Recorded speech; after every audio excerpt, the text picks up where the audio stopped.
Pro Trader here, quick market update, Forex tayo ngayon.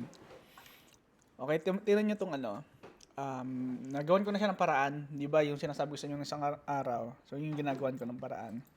Eto na, no? So, konting review lang tayo, no? So, itong mga AUD NZD pairs, umangat, no? Sa mid gold, okay? So, 3 days straight, 1, 2, 3, 1 from Monday, ngayon, Thursday, 4 days winning streak ka kung napasukan mo to, tapos gamit mo yung indicator na to, Brad. No, so ngayon binigyan tayo ng buy ulit. Ano yung sabi ko? Kailangan mo lang maghintay ng 1 hour na closing, tapos pwede ka nang umentry. Ayan o, hindi ka na mag-iisip, Brad. Hindi ka na mag-iisip. No? So, nakakasaksi ka ng greatness, Brad. Nakakasaksi ka ng greatness. Wala kayong makikita, Brad, na ganyan na pinapakita actual, Brad. No? Wala kayong makikita ng ganyan. So, dito makikita mo, ito yung pattern sa lower time frame. Kasi, pwede mag-signal, kaso hindi mo alam kung kailan ka papasok. So, meron na tayo agad sagot dyan. So, yung pattern, kailangan mo ng pattern na entry. So, yun, binigyan na tayo ng breakout pattern dito. Ayan, no? AUD JPY. So, Asia lang siya gagalaw. So, Asia, pagising mo, pasukan mo, nakakita ka ng entry. Yun na yun. Hintayin mo lang yung first 1 hour kasi usually dun kumukuha ng sa baba. Kung long, sa baba siya kukuha. Pagka nag-close na yung 1 hour na yun, ibig sabihin safe na. Grabe, di ba? Ayun na, ulitin ko yung first 1 hour ibibigay niya sa iyo yung signal pagka close ng daily candle. So, yun. Di ba? Okay, dito makikita mo ngayon, yung sinasabi kong nagiging problema natin kapag meron transition, naayos ko na rin. So, AUD JPY, same scenario, pero ito, buy. So, AUD JPY, breakout, no? Okay, AUD USD, ano ba nangyari dito sa AUD USD? Same. AUD USD, Brad. Imagine mo kung nakapasukan mo to, no? So, AUD USD from Monday, 4 days straight winning streak, wala kang talo, Brad. Hindi to nagbabago kasi non-repainting to ba, kasi isipin niyo nagbabago yan. Hindi to tulad ng ibang indicator, Brad, na na nagbabago. So mukha siyang okay pero repainting. Lalo na kung base ng sistema mo is yung mga MACD moving average, repainting halos lahat 'yon. Kasi hindi mo siya pwedeng lagyan ng math, no? So hindi siya uubra na lagyan mo ng buy and sell signal. Kaya nga mapapansin nyo may mga ganun tas biglang nawawala.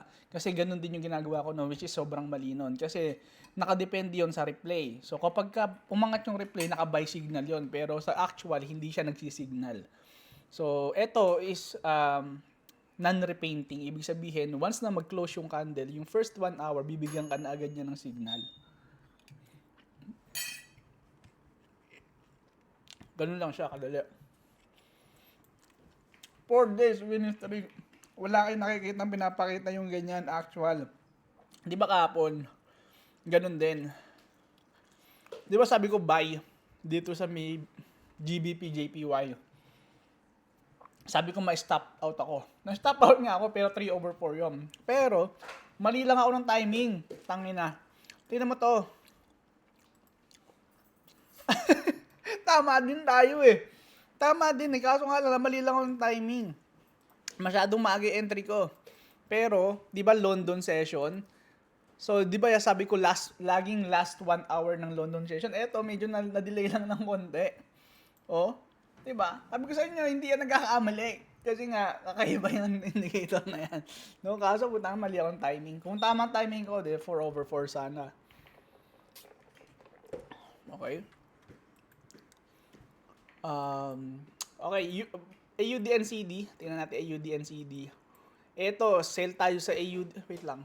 Ba to? AUD NCD. Buy, sell. Dito, sell, panalo ka dito. Dito, talo ka. Ay, hindi. Wait.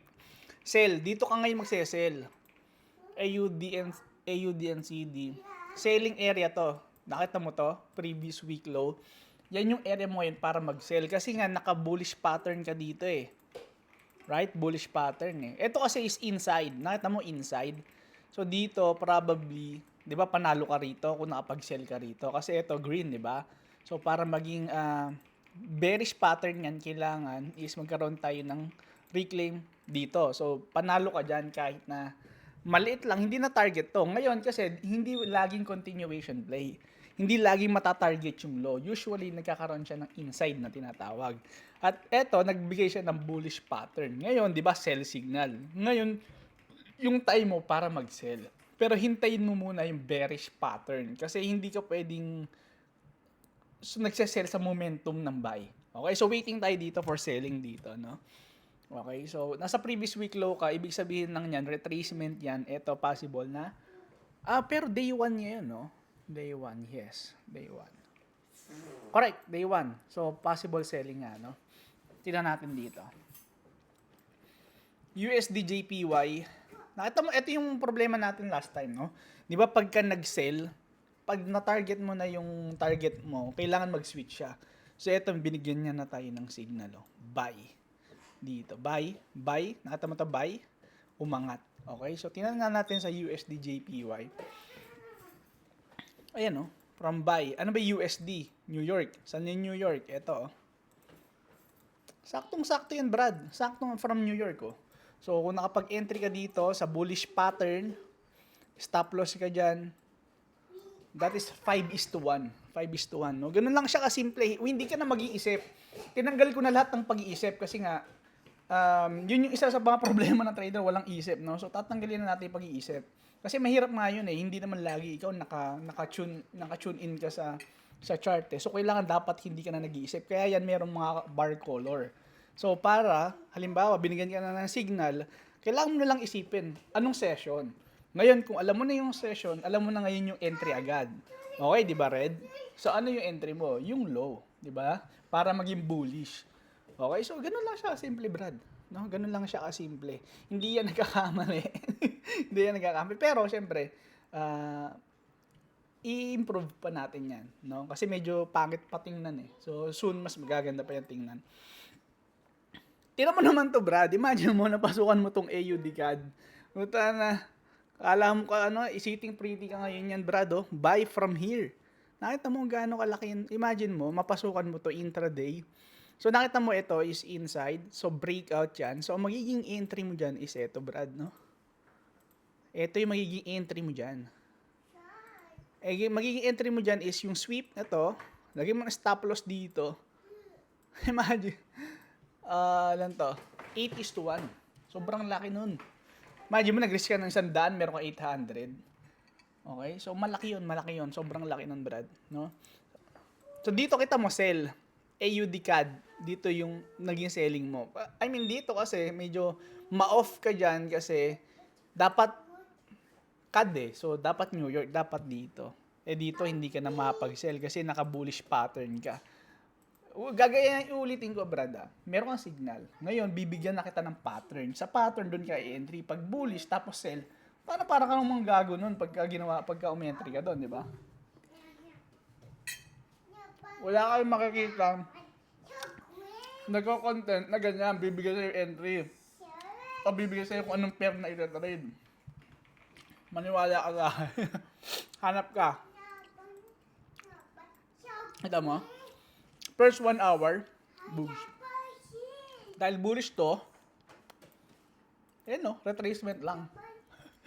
hindi ka naghuhula kasi nga meron pattern, hindi ka nanghuhula. Lahat yan, yung bar na yan, meron kang rules. Hindi ka nanghuhula kasi 'di ba, yung iba, okay, basta tumama sa linya na to, aangat na yan. Basta ito yung bias mo. Good luck. Kasi hindi mo yan makukuha, Brad. Maniwala ka sa akin. Sobrang tagal ko na nagte-trade. Alam ko na yung mga may experience nyo na magpapahinto sa inyo sa pagte-trade. Sigurado ko dyan kasi dinanas ko na lahat yan. Halimbawa dito, alam mo yung bias. Next na magiging problema mo dyan, kailan entry ko? Walang nagtuturo niyan, Brad. Hanapin mo kung meron nagtuturo kung kailan kaya entry. Ang lagi lang sasabihin sa'yo, limit order, which is never happens, no? So, try mo, hanapin mo.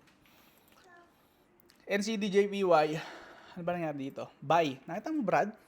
Ito yung trade natin kahapon, no? May talo tayong 1 hour. Imagine mo kung ilang hour yung kinita natin kahapon. Ilan yung tatlo yun, sobrang lalaki ng inangat. 'Di ba AUD, USD,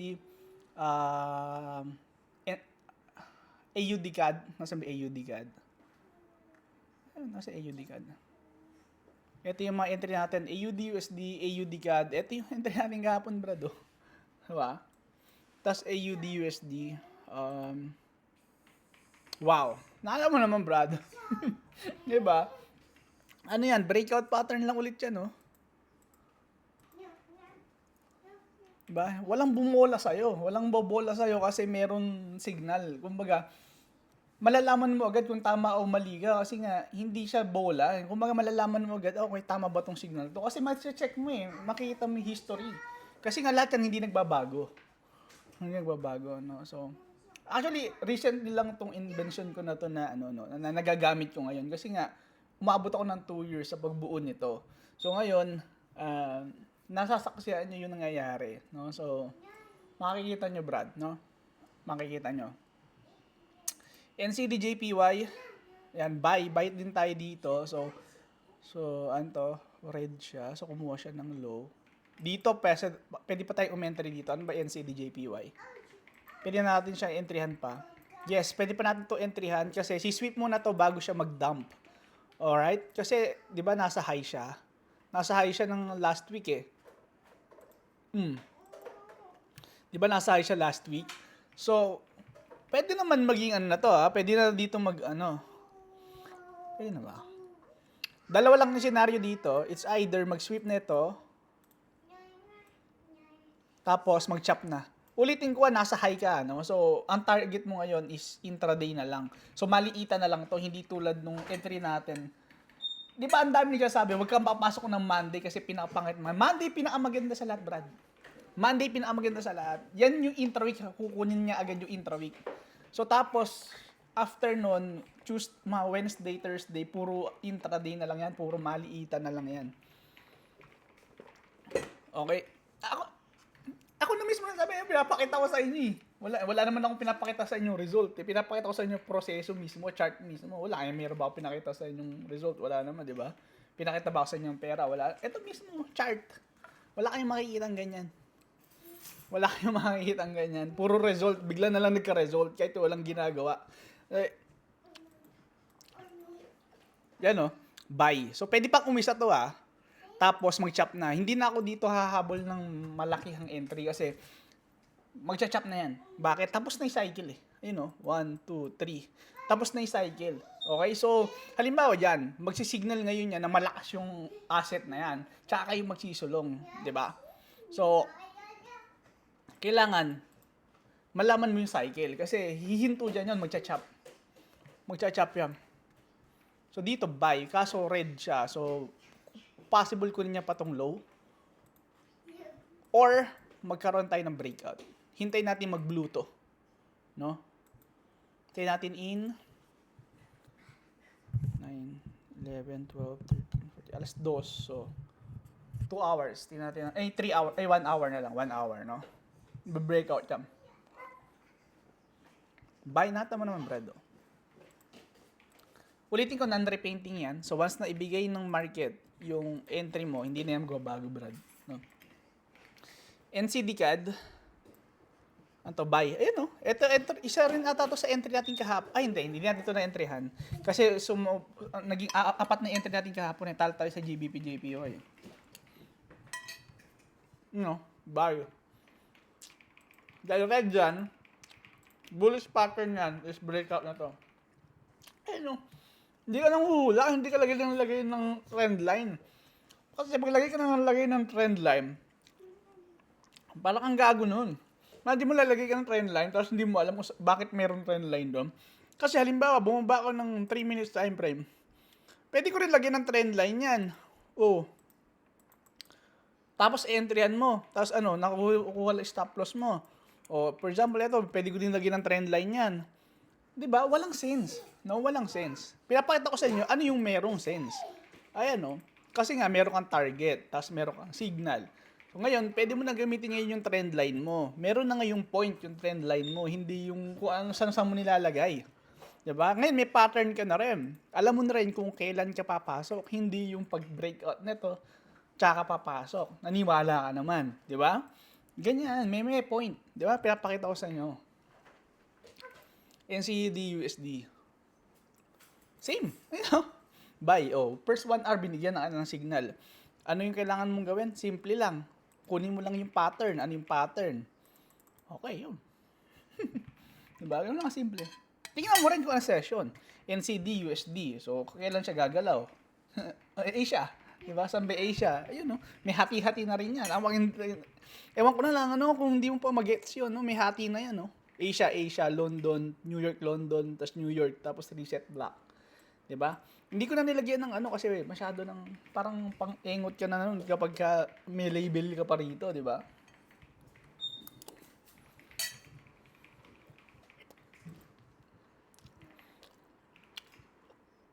Euro AUD. Tingnan natin bakit ito nagsignal ng buy hype nito.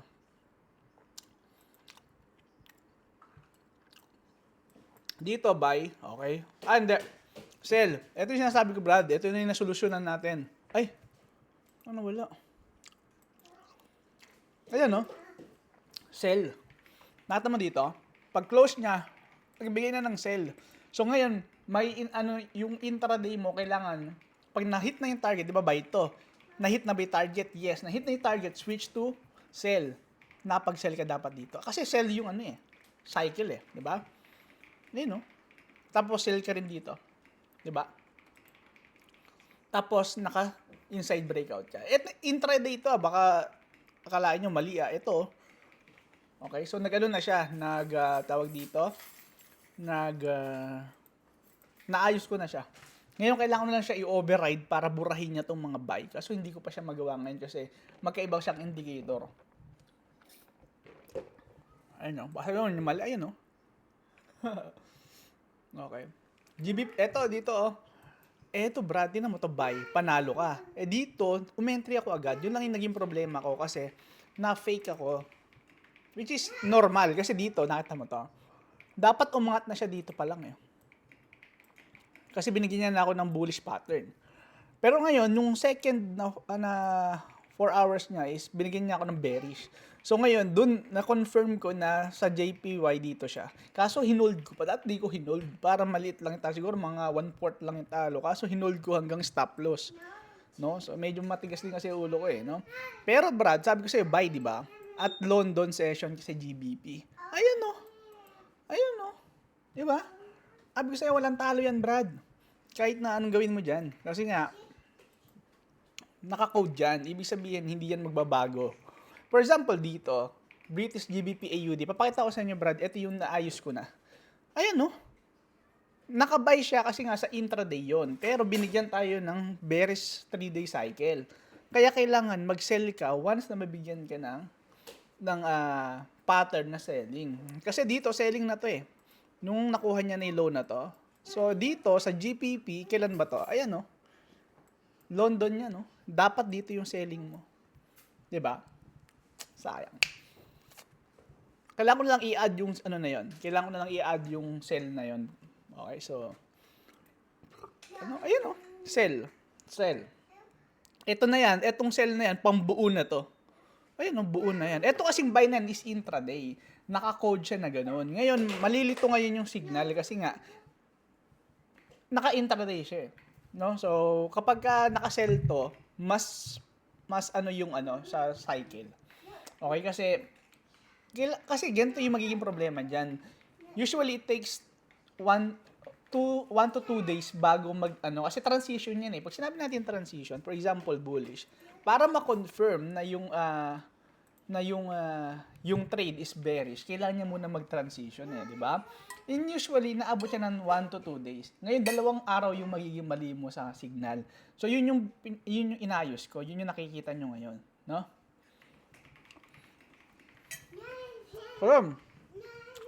Bitcoin. Hindi mo na trade ng Bitcoin. Napipikon ako dito sa Bitcoin na to.